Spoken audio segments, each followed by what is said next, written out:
पत्रकारों की स्वतंत्रता को लेकर देश दुनिया भर में चर्चा होती ही रहती है।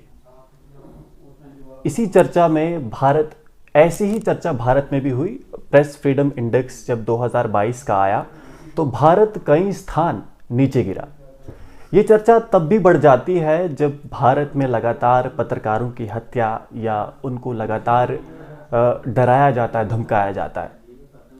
इसी सब पर चर्चा हो रही थी इंडिया टुडे कनक्लेव में कुछ दिनों पहले, जब वहाँ पर एक सोशियोलॉजिस्ट डॉक्टर सैल्वाटोर बबोन्स आते हैं और वो बताते हैं कि कैसे पश्चिमी जो देश हैं वो भारत को लेकर उनका नज़रिया कुछ ठीक नहीं है, और वो कैसे हंगर इंडेक्स हो, डेमोक्रेसी इंडेक्स हो या फिर प्रेस फ्रीडम इंडेक्स हो, ऐसे जितने भी इंडेक्स हैं उनमें डाटा को मैनिपुलेट करते हैं और जिससे भारत की छवि जो है वो खराब होती है।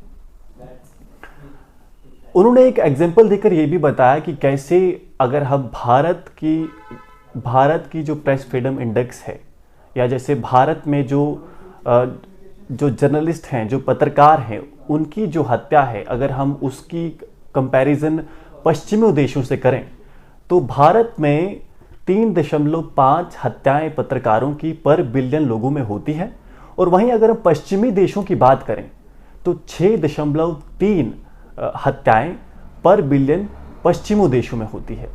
तो आप यहां से अंदाजा लगा सकते हैं कि भारत में पत्रकारिता करना कई गुना, यानी मैं कहूं कि पश्चिमी देशों से दुगना भारत में पत्रकारिता करना आसान है। पर आज हम ये बात क्यों कर रहे हैं? प्रेस फ्रीडम इंडेक्स काफ़ी देर, कुछ महीनों पहले आया था, और ये चर्चा भी जो इंडिया टुडे में हुई, ये भी एक दूसरे चैनल में हुई है। उसकी चर्चा आज हम आपके साथ क्यों कर रहे हैं?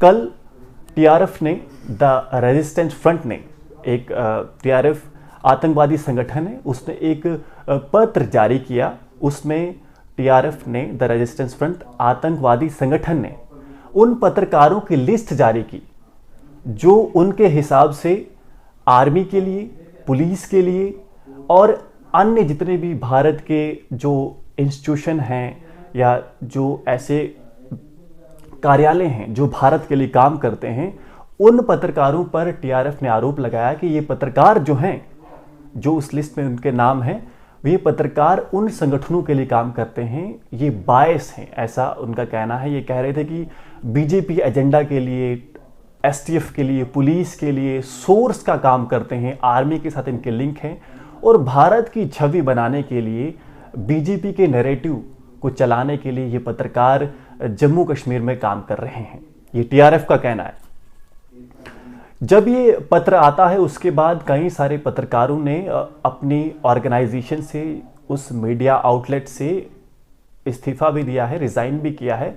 पर मैं जेके दर्शन से ये संदेश उन सभी को देना चाहता हूं कि जेके दर्शन और अन्य बाकी भी जितने जो चैनल है जो पत्रकारिता के लिए काम कर रहे हैं, हम डरने वाले नहीं हैं। हम आपके लिए लगातार खबर पत्रकारिता करते रहेंगे। मैं ये भी बताना चाहता हूं कि ये जो पत्र टीआरएफ ने जारी किया है, ये दिखाता है कि कैसे अब जो आतंकवादी संगठन है वो कितना बौखला गए हैं।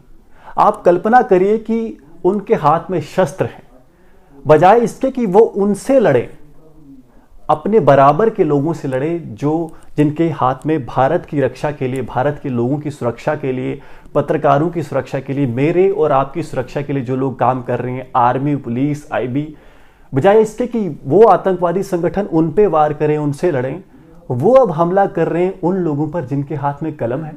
ये अपने आप में दिखाता है कि उनकी बौखलाहट कितनी ज्यादा हो गई है। उनके नैरेटिव अब काम नहीं कर रहे हैं, इसलिए अब वो